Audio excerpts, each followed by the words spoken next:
Okay, in this video, we're going to talk about setting up %B and bandwidth in your Trade Navigator charting software. So let's get over here to Trade Navigator.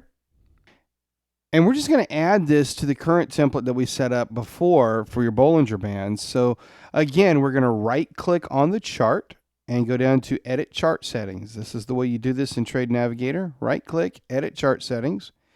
And when you do that, we're going to come down to the Add button and go down to Add Indicator this time. Not Add Study Pre-Built Pane, but Add Indicator. And we're going to do Add Indicator to New Pane. And this is important, otherwise you will end up with indicators looking funny. So Add Indicator to New Pane.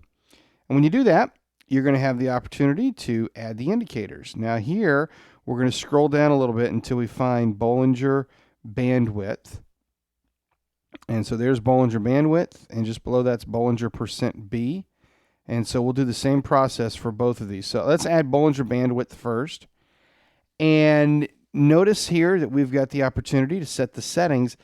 This one is not tied in with the linked input, so we're going to go ahead and set that setting to 20 and 2.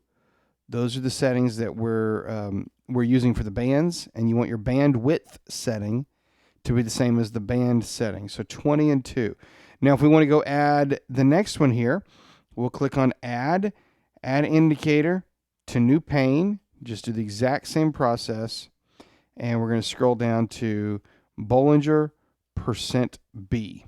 There it is. Hit Add. And again, let's clarify these settings. Let's change it to 20 and 2. Now, what I like to do is I like to change the colors around. I like to make these so that they're not all blue or all purple or whatever. So what I like to do here, we'll just do this for %B.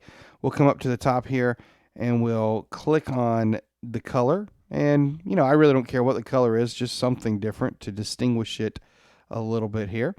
And there you have it. So that's how you set these up. Now, one thing I like to do to the %B, in different charting softwares, it shows up different ways. But here in Trade Navigator, you can see that there's really no specification whenever you're extremely overbought or not.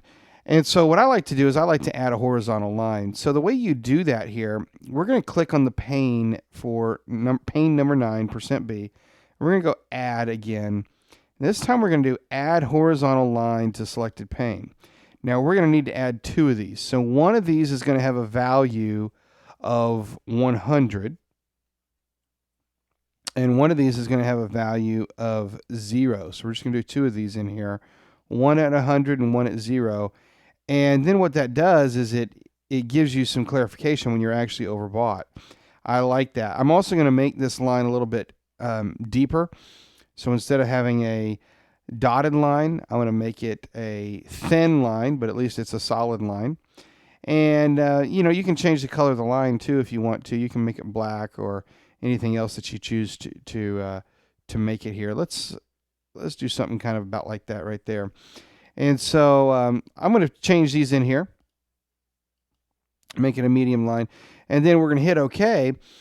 And when we do that, now you can see, okay, great, I am clearly above that 100 level, or I'm below that 0 level. And now you can tell specifically where you are in relationship here. Just to clarify, the 100 in Trade Navigator, 100 is the same as 1.0, and 0, of course, is 0. So 0.5 is equal to 50. That's just the way that the scaling works in here. But you can look here, and you can see what we just talked about, and you can see, okay, great, I'm overbought, and I'm outside of the band. Perfect. It's working the way it should. I'm below the band here, and I'm oversold.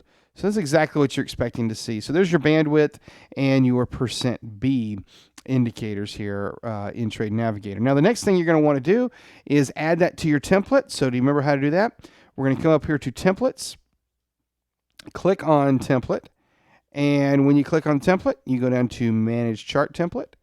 And in this case, what we're going to do is we'll click on JWBB, and we will save to. Save current chart settings as JWB. The answer is yes, save it. And now, guess what? You can click off of that. When you push hotkey number 1, template number 1, voila, there's everything, the full suite of Bollinger Band templates. The Bollinger Band's, of course, on top, Bollinger Bandwidth, and then the %B. All right, so that's how you set it up here in Trade Navigator.